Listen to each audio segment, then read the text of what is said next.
주님께서 시온에서 잡혀간 포로를 시온으로 돌려보내실 때 우리는 꿈을 꾸는 사람들 같았다. 그때 우리의 입은 웃음으로 가득 찼고 우리의 혀는 찬양의 함성으로 가득 찼다.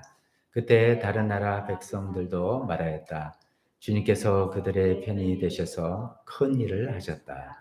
주님께서 우리 편이 되셔 큰 일을 하셨을 때 우리는 얼마나 기뻤던가.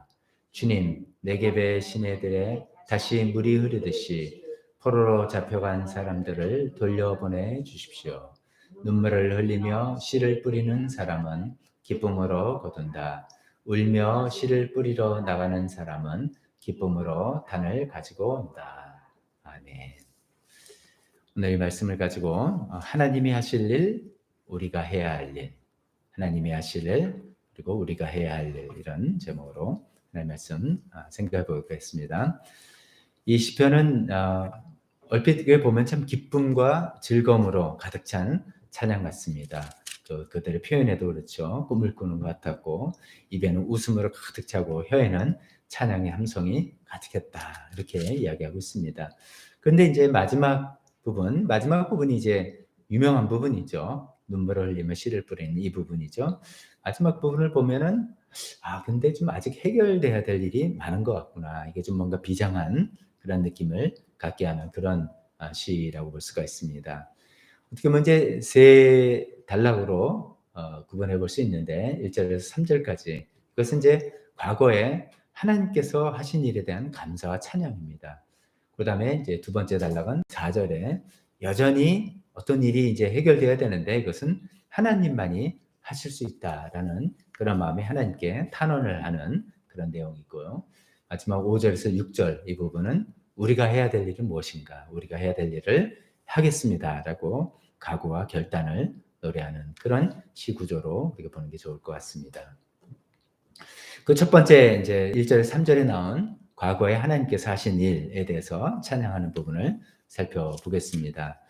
이제 시온에서 잡혀간 포로들을 시온으로 돌려보내실 때 이렇게 돼 있습니다. 그러니까 아무리 생각해봐도 이제 이거는 바벨론 포로로 끌려갔던 이스라엘 백성들 70년 만에 포로에서 해방이 되고 그 예루살렘을 다시 이스라엘로 다시 돌아올 때 감격을 노래하는 것 같다. 이렇게 생각해 보는 것이 맞을 것 같습니다. 사실 우리가 이제 수차례 이제 구약의 특히 이제 후반부 소선지저나 이제 후반부 또 시편에도 많이 나오는 것처럼 보면은 이 출바벨론이라고 그러죠. 출애굽하고 비교해서 이 출바벨론의 사건을 많이 노래하게 됩니다. 또 그만큼 사실은 출애굽 못지않게 어쩌면 더 굉장히 이것은 기적 같은 일이라고 볼 수가 있죠. 그 강력한 나라 바벨론, 그 나라가 갑자기 페르시아라는 나라에게 멸망하고 페르시아는 굉장히 다른 정책을 이 민족의 그 지배 민족에 대해서 다른 정책을 갖고 그걸 소위 문화 정책이라고 합니다. 강력한 무력으로 압제하는 게 아니라 풀어줄 건 풀어주면서 그 체제에 순응하게 하는 그런 문화 정책을 통해서 그래 너희 나라 가서 성전도 짓고 너희 신에게 예배하고 우리 페르시아 제국을 위해서 기도해라. 뭐 이렇게 풀어주는 유화 정책을 쓰게 갑자기 모든 게 이제 바뀌게 된 것이죠. 그래서 이제 포로들이 돌아오게 됐는데 이제 우리가 그때 상황을 조금 생각해보면 이렇습니다. 대부분 포로로 끌려간 사람들은 다 엘리트와 그래도 쓸만한 사람들, 재산이 있는 사람들, 뭐 이런 괜찮은 사람들이 다 포로로 끌려가고 나머지 사람들은 이제 뭐 죽거나 흩어지거나 그래서 남은 사람들은 그냥 거의 진짜 별 볼일 없는 사람들이 남게 됐습니다. 그리고 특히 예루살렘은 엄청나게 파괴가 돼가지고 사람 살기가 굉장히 힘든 황량한 곳이 되었죠. 그래서 소수의 거주민들이 그냥 거기서 근근히 삶을 유지하고 있었던 겁니다. 그런데 어느 날 이제 고레스 왕이 돌아가도 된다라고 허락을 내줘가지고 1차, 2차, 3차 포로 기한이 됐는데 그 수가 한 5만 명 정도 좀 넘게 된다라고 성경에 기록이 돼 있지 않습니까? 생각해보세요. 소수의 거주민들이 근근히 이제 황량한 곳에 살고 있는데 어느 날 갑자기 막 구역구역 동포들이 돌아오는 겁니다. 5만 명이나 되는 사람들이 그 사람들은 엘리트 후손들이고 뭐 하여간 그런 사람들이 돌아오면서 나라가 뭔가 그래도 주권이 회복된 것까지는 아니지만도 이 자기 삶의 터전이 회복이 되고 유다 사회가 재건이 된다는 이 놀라운 일이 이제 벌어진 것이죠. 갑자기 도시에 생기가 돌고 사람들이 막 이쪽 저쪽에서 서로 얼싸안고 춤을 추고 하는 그런 노래죠. 그런 장면이겠죠. 그것을 이제 이렇게 표현한 것이죠. 그때 우리의 입은 웃음으로 가득 찼고 우리의 혀는 찬양의 함성으로 가득 찼다. 뭐 이렇게 표현하는 게 과언이 아니죠. 저는 이제 이 부분을 읽으면서 아마 뭐 이 찬송 오늘 부르지는 않았지만 그 찬송 있지 않습니까? 내 손을 주께 높이 듭니다. 내 찬양 받으실 주님 하면서 내 마음을 주께 활짝 엽니다. 내 찬양 받으실 주님 하면서 이사야서 말씀을 인용해서 이랬잖아요. 슬픔 대신 희락을, 죄 대신 화관을, 근심 대신 찬송의 옷을 주셨네 하면서 찬양하는 그 찬송 있잖아요. 오래전 이사야 선지자가 했던 그 예언이 이루어지는 거죠. 슬픔 대신 기쁨과 희락을. 죄에서 애도하고 이제 끝났다 죽음이랄 때 죽음이라고 생각하는데 화관을 탁 쓰고 기쁨이 되고 근심 대신 찬송 뭐 이런 정말 이게 꿈이냐 생시냐 할 정도로 놀라운 일들이 그때 일어났던 것이죠. 그 이스라엘 동족뿐만 아니라 주변에 있는 다른 민족들도 부러워하면서 이렇게 이야기했다는 거예요. 주님께서 그들의 편이 되셔서 큰 일을 하셨다. 정말 저거는 큰 일이다. 일어날 수 없는 일이 일어났다. 여기 이렇게 부러워하는 그 다른 민족들은 자기네 터전을 다시 회복하거나 하지는 못한 그냥 명맥만 유지한 뭐 그런 소수민족들이었겠죠. 그들이 보기에도 야, 저 이스라엘 사람들은 나라가 저렇게 망하고 완전히 포로로 끌려갔는데도 자기 신을 저버리지 않고 계속해서 신앙을 지키고 하더니 와, 결국 그들의 신이 이렇게 놀라운 일을 행하셨다라고 하면서 하나님을 그냥 찬양하고 경배하는 그런 일이 있었다는 거죠. 이제 상상해도 그런 감격을 우리가 어느 정도 가늠해 볼 수 있을 것 같습니다. 뭐 이제 뭐 이런 감격은 뭐 저는 그때 살아본 건 여기는 우리는 아니지만 8.15 광복 때 뭐 그런 기쁨이라든지 뭐 교회적으로는 우리가 침례식을 한다의 기쁨이라든지 개인적으로 너무나 감사한 일을 하나님께서 우리 삶에 행하셔서 그때 감사, 감격, 내한테 제일 큰 기쁨의 날 이렇게 떠올려 볼 수도 있을 것입니다. 그래서 1절과 3절까지는 그때 감격을 떠올리면서 그때 그 기뻤던 일, 그 감격을 떠올리면서 하나님께 감사하고 찬양하는 부분으로 구성이 되어 있습니다. 자, 근데 이제 두 번째 단락은 4절이라고 볼 수 있는데 이런 놀라운 기적을 하나님께서 행하셨지만 여전히 해결해야 될 문제들이 남아있는 겁니다. 그래서 이제 두 번째는 여전히 하나님만 하실 수 있는 일에 대한 탄원을 하고 있는 중입니다. 그게 4절입니다. 그들이 이제 해야 될 일은 뭐냐면 제가 좀 전에 말씀드렸지만 예루살렘은 황폐해졌고 소수의 거주민들만 살고 있는데 이제 많은 숫자의 귀한 자들이 왔습니다. 5만 명이 넘었다 이렇게 됐는데 5만 명이 큰 숫자인 거는 틀림없지만 또 5만 명이 한 도시를 이루고 한 국가까지는 이제 주권은 안 되지만 어떤 유대 사회를 다시 재건하기에는 턱없이 부족한 인원이라는 거죠. 숫자도 부족하고 뿐만 아니라 외적들이 침범하고 특히 이제 에스라 느헤미야 우리가 읽으면서 그것을 질투했던 사마리아 본토 사람들, 암몬 사람들 이런 사람들의 위협과 공격을 넉넉하게 막아내기에는 턱없이 부족한 숫자예요. 굉장히 불안한. 그래서 하나님의 큰 기적으로 포로에선 돌아왔지만 자기의 삶의 터전을 계속 유지하고 지켜나가고 신앙을 지켜나가기에는 여전히 불안하고 여전히 지금 너무나도 필요한 것들이 많은 그런 헤쳐나갈 것이 많은 그런 현실 앞에서 기도하는 그런 것입니다. 그 이제 되게 그러면서 이제 기도가 뭐냐면 4절에 이렇게 하죠. 네겝 시내들이 다시 물이 흐르듯이 그건 좀 더 말씀드리고요. 포로로 잡혀간 자들을 돌려보내 주십시오. 우리 5만 명 가지고 안 됩니다.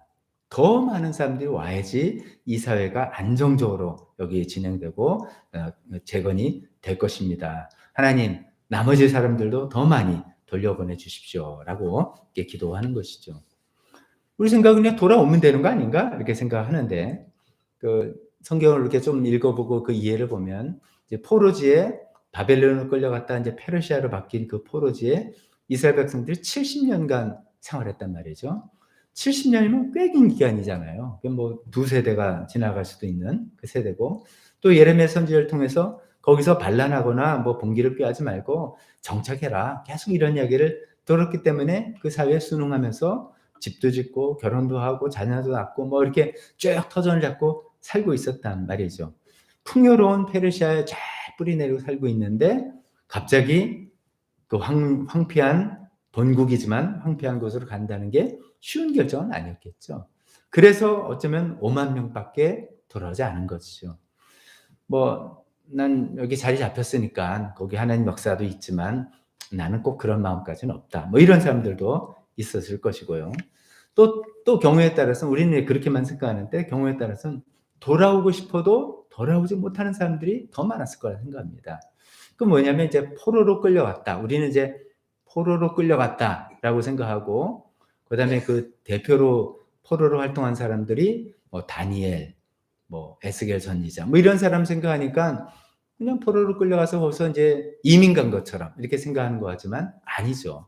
노예로 끌려간 거죠. 사실은 노예로 써먹으려고 포로로 끌고 간 거죠. 그럼 그들의 삶이 뭐 집을 짓고 정착했다 하지만 노예 생활입니다. 그러니까 수많은 페르시아라는 제국 안에 수많은 피지배 민족 중의 하나로서 그 노예로 생활했던 그런 사람들입니다.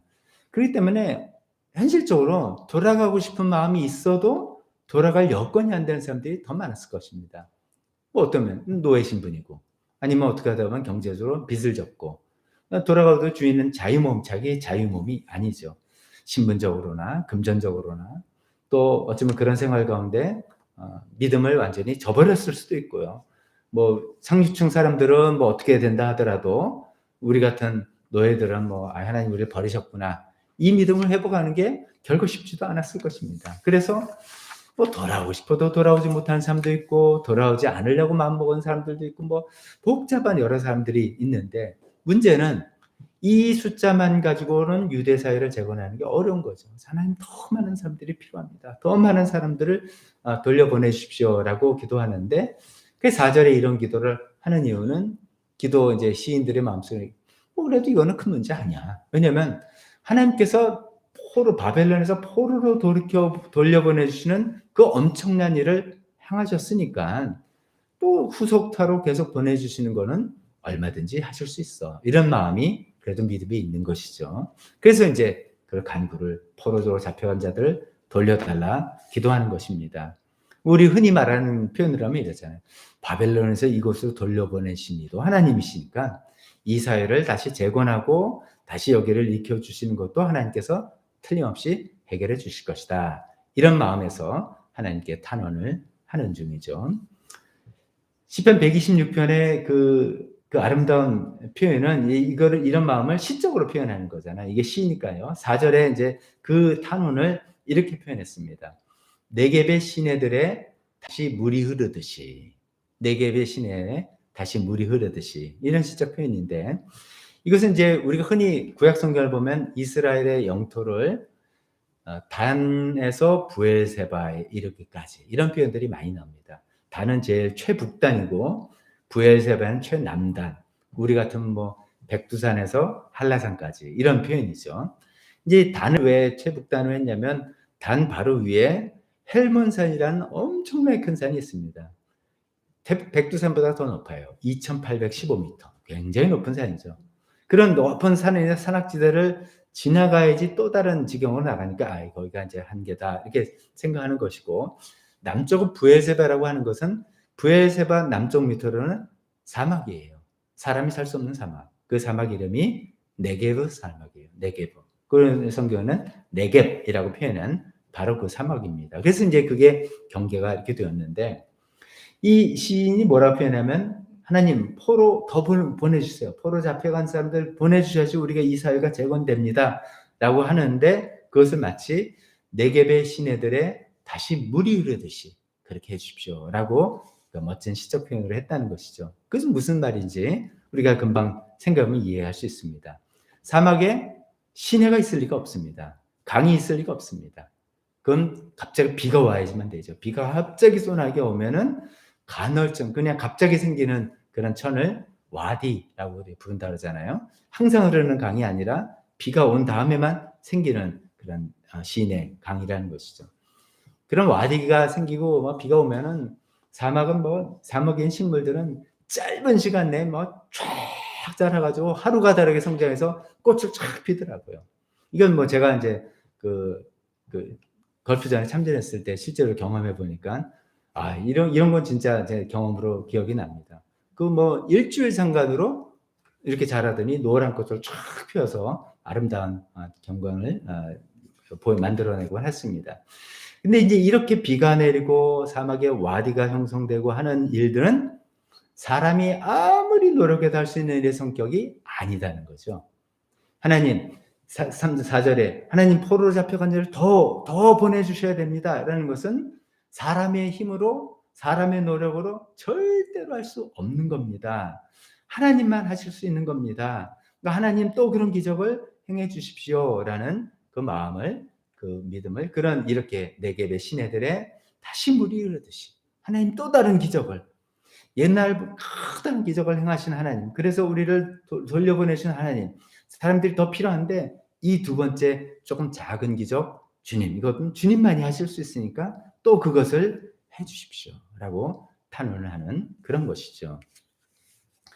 자, 근데 이 시의 이제 어쩌면 정점은, 가장 아름다운 부분은 마지막 5절과 6절이잖아요. 눈물을 흘리며 씨를 뿌린 사람은 기쁨으로 거둔다, 이런 것이죠. 이것은 이제 어떻게 연결되냐면, 이제 과거에 1절, 3절, 과거에 바벨론에서 우리를 포로를 돌려보내신 놀라우신 행하신 하나님. 그런데 여전히 아직도 해결해야 될 문제가 있다 그랬죠. 이 유다 사회를 재건하고 신앙 공동체를 만들어야 되는데, 뭐 말하면 사람들이 더 필요한데, 사람들 주님 더 보내주십시오. 그거는 하나님만이 하실 수 있습니다. 또 다른 기적을 하나님 행해 주십시오 라고 해서 하나님께 간절히 기도하고 아멘 하고 있는 게 아니라, 하나님만이 하실 수 있는 하나님께 우리가 기도하는데 우리가 해야 될 일이 뭔가 있죠? 라고 하는 것이죠. 우리가 해야 될 일은 우리가 또 하겠습니다 라는 그런 내용이죠. 그래서 세 번째 단락이 우리가 해야 될 일을 우리도 하겠습니다 라고 각오를 다지고 하나님께 결단을 하고 그 우리가 할 일을 잘 할 수 있게 해달라고, 힘을 달라고 기도하는, 이것이 이 시의 가장 아름다운 부분 아니겠습니까? 여러 차례 말씀드리지만 우리 올바른 신앙은 이 두 가지가 잘 조화가 이루어져야 되죠.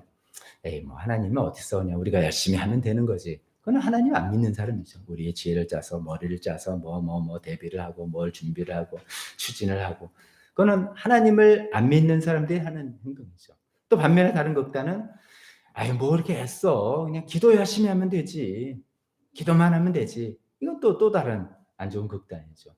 하나님께서 하실 일들, 우리가 이게 하나님만이 하실 수 있는 일인가 아니면 내가 해야 될 일인가, 대부분 구분이 잘 안 됩니다.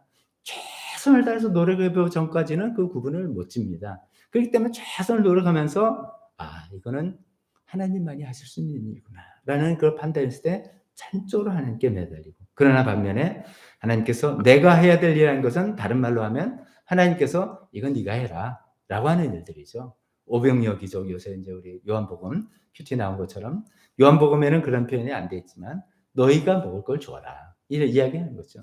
너희가, 내가 기적을 하지만 너희 손을 통해서 내가 하겠다고 하는 그런 부분은 최선을 다해서 내가 하겠습니다 라고 하는 그런 내용이 이제 5절과 6절의 내용이라고 볼 수 있습니다. 그런 내용을 우리가 해야 될 일을 해야 되겠습니다, 하겠습니다는 내용을 씨 뿌리는 일로 묘사하고 있습니다.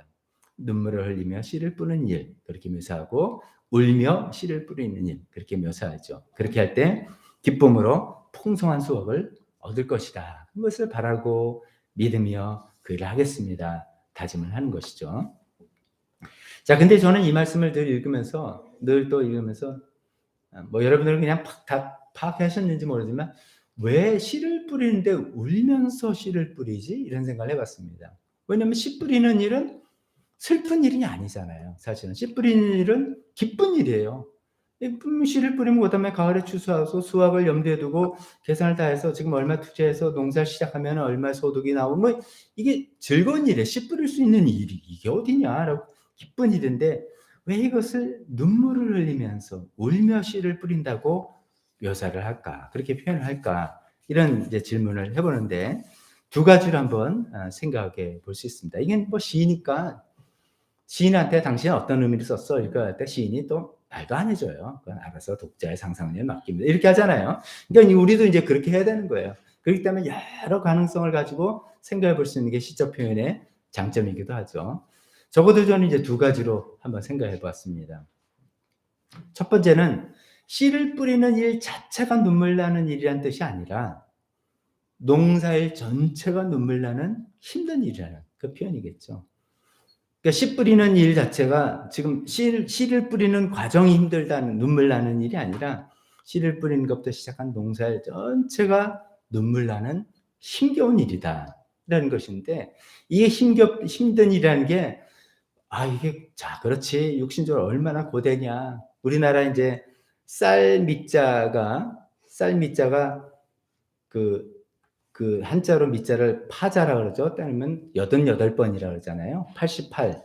그러니까 쌀 농사를 한번 시작해서 내 입에 들어갈까지 88번의 과정이 들어갈 만큼 고된 일이라는 거죠. 뭐 그런 이제 의미가 담겨 있다고 하는데 이 육신적으로 힘든 일이다라는 일만도 아니에요. 뭐 그것도 있겠지만 어쩌면 이제 이런 거겠죠. 농사를 하려면 때에 따라서 반드시 해야 할 일을 해야 되는 겁니다. 즉 그 때를 놓치면 안 되는 거예요. 씨 뿌리는 시기가 있고 김을 매는 시기가 있고 비를 줘야 되는 시기가 있고 저희 아내 그 시골에 저희 처삼촌 외삼촌 아직도 이제 80연세인데 농사를 하세요. 그래서 가끔 이제 가면은 그 얘기를 이제 많이 하시고 저도 또 여쭤보고 막 그러면 농사 얘기 재밌게 하시는데 아니 아무리 힘들고 아무리 뭐 바쁘고 여기서 표현은 바쁘고 힘들고보다 눈물이라고 생각합니다. 아무리 기분이 안 좋고 아무리 슬픈 일이 생겼고 아무리 내 마음이 안 생겨 하더라도 이 농사일은 그 타임을 놓치면 땡인 거예요. 그 타임을 놓치면 안 돼요. 나의 마음과 나의 기분과 무드와 상관없이 그 때에 따라서 일을 해야만 되는 것이 농사일이라는 것이죠. 그래서 눈물로 씨를 뿌려야 되는 거죠. 나는 지금 너무너무 슬퍼서 예를 들어서 뭐 집안에 가족이 뭐 상이 나서 난 한 2달 정도 나는 손을 낼래. 그럼 농사는 못 하는 거예요. 다른 일반은 휴직을 낼 수 있지만 농사를 그렇게 일주일이 지나가면 끝이에요. 그다음에 시즌이 바뀌기 때문에 안 되는 것이죠. 그래서 마음이 상하든 눈물이 나든 힘든 일이 생겼든 어떤 일이 생겼든 간에 해야 될 일은 해야 되는 것이 이 씨를 뿌리는 일이라는 것이죠. 그게 농사일이고 그래야만 기쁨으로 단을 거둘 수 있다는 것이죠. 그래서 어쩌면 그런 의미로 눈물로 씨를 뿌리고 울며 씨를 뿌린다라고 표현할 수 있는 거죠. 내 마음과 무드와 기분과 상관없이 해야 될 그때 해야 할 일을 하는 것 이거라고 표현할 수 있겠습니다. 또 한 가지 눈물을 흘리면 씨를 뿌린다는 것은 또 이렇게 한번 생각해 볼 수 있습니다. 어쩌면 이번에 씨 뿌리는 일 그 자체에 한번 초점을 맞춰보면 이런 거예요. 이제 우리가 계속 시편 여기 보니까 풍요로운 시절의 시가 아니죠. 다시는 풍요롭다면 하나님께 매달리지 잘 않습니다. 풍요로운 상태에서 정말 감사의 어떤 찬양과 시를 읽는 건 이제 있습니다만 앞으로 또 나오겠습니다만 그거보다는 힘겹고 뭐 절박한 현재에서 주로 하나님께 나오고 하나님께 기도하는 것이죠. 그럼 이게 뭐 이제 풍요롭고 여유로운 사정이 아니에요. 근데 그런 사정에서 농부 입장에서는 씨가 내 음식이자 종자예요. 이게 뭐 창고에 많이 있으면 그 씨 뿌리는 게 뭐 눈물 나는 일이 아니에요. 근데 거의 없어요. 거의 없어요. 그렇다고 이 씨를 뿌리면은 반드시 수확이 있다는 보장이 고대사일수록 거의 없어요. 보장도 안 돼요. 지금이야 뭐 농법이 워낙 발전돼서 심으면 뭐 이렇게 되지만 이 이스라엘 고대사의 그 축복한 정도에서는 그런 것도 아니에요. 그렇다고 안 심을 수도 없어요. 안 심으면 미래가 없어요. 그러니까 참 얼마 안 되는 자원을 가지고 이거를 안 심자니 미래가 없고 심자니 보장은 안 되고 그렇다 이러고 저러도 못하는 상황에서 그래도 이거밖에 없죠. 그래서 이 정말 조바심 나고 절박하고 처절한 상태에서 씨 뿌리느냐 하는 거죠. 그러니까 눈물이 나는 거죠. 간절함이 담겨 있고 울음이 담겨 있고 자기 인생이 담겨 있고 그러면서 씨를 뿌리면서 하나님 그래도 이게 내가 해야 될 일이고 이거밖에 선택이 없어서 이 일을 하는데 주님 도와주십시오. 이런 마음이 생기는 거겠죠. 그 성경에 보면 엘리야 선지자가 이제 사르밧 과부에게 보냄을 받았다라고 할 때 그 사르밧 과부가 그런 거잖아요. 당시 뭐 흉년이 쭉 들어가지고 기근이 일어나서 그 집을 찾아갔더니 하나님 보내서 찾아갔더니 그 사람의 형편은 뭐냐면 이제 가루 한 움큼 남았고 기름 한 두어 방울 남았어요. 그래서 그거 가지고 우리 지금 한 팬케이크인가 뭔가 하여간 그들이 먹는 그거 한번 마지막 식사하고 이제 굶어 죽으리라 라고 하는 사람들이죠. 그 사람들에게 남았던 마지막 한 움큼 가루 뭐 이런 셈이에요. 지금 이 농부에게는 이 씨앗하고 이제 조금 먹고 연명할 것밖에 없는데 요걸 가지고 지금 심어서 요거 안 나면 끝이에요. 그러기 때문에 눈물이 나는 거죠. 울음이 나는 거죠. 그러니까 어쩌면 자기 전부를 다 들여서 바치는 처절하고 절박한 그런 심정이라고도 볼 수가 있겠습니다. 근데 그건 내가 해야 될 일이다. 그 하나님이 기적으로 뭐 팍 또 만나를 주시고 그러실 수도 있지만 그게 아니라 이건 내가 해야 될 일이다 라고 해서 하는 그런 마음 상태라는 것이죠. 두 가지 의미를 더 연결해 보면 같이 뭉뚱그려 보면 이게 이제 하나님이 하실 일을 과거에 하나님이 놀라운 일을 행하셔서 그래서 내가 이때 살아있는 것이고 우리가 또 이렇게 회복된 것이고 그렇지만 현실은 아직까지 해결된 문제가 많이 있어요. 그래서 그중에는 여전히 또 하나님만이 하실 수 있는 일이 있어요. 그래서 이 네겝 광야에 시내가 흐르는 것처럼 사람들 확 보내주는 걸로 표현되는 하나님만 하실 일이 있어도 그거는 간절히 기도하고 또 동시에 내가 해야 될 일은 있다는 거죠. 그래서 씨를 뿌리는 일. 그것이 어떤 의미든 간에 그것이 이제 타이밍 때에 맞춰서 내 감정과 기분과 상황과 상관없이 해야 될 일을 제때 하겠습니다라는 그런 각오일 수도 있고 자신의 전부를 드릴 듯한 절박한 심정으로 그런 눈물을 흘리면서 하는 그런 마음일 수도 있지만 그 두 가지를 다 우리가 뭉뚱그리면서 그런 마음으로 내가 이 일을 하겠습니다라고 결단하는 것이죠. 마지막으로 조금 이제 덧붙여 본다면 우리에게 있어서 이 눈물로 뿌려야 되는 씨는 무엇인가 생각해 보면 이건 이걸 더 깊게 이야기할 수는 없겠지만 하나님께서 우리에게 맡겨주신 일이겠죠. 하나님께서 우리에게 가정에서, 직장에서, 교회에서 우리에게 하라고 맡겨주신 일, 그것을 사역이라고 부릅니다. 이 사역을 하는 것이죠. 근데 이 사역이 신이 나고 재미가 있고 보람 있고 열매가 척척 보이고 할 때는 눈물로 씨 뿌릴 일이 없어요. 근데 이런 상황처럼 이게 좀 잘 안 돼요. 지지부진하기도 하고 눈물 나게 하는 상황들이 있는 거예요. 말이 안 통하고 이렇게 오히려 반대 일이 생기고 이게 이 수학이 될까 좀 보장도 없는 것 같고 막 그런 일이죠. 그럼에도 불구하고 이것은 내가 해야 될 일이다. 나를 눈물 나게 하는 어떤 일이 있다 할지라도 나는 이 씨를 심겠습니다. 나의 전부를 던지면서 이 일을 계속해서 하겠습니다. 그럴 때 기쁨의 단을 우리가 기대할 수 있기 때문입니다. 라고 생각하면서 우리 각자에게 하나님께서 맡겨주신 일들, 그런 일들을 이런 마음으로 잘 또 감당해 나갈 때 하나님께서 도와주셔서 아름다운 수확을 이룰 수 있게 되기를 기대해 봅니다.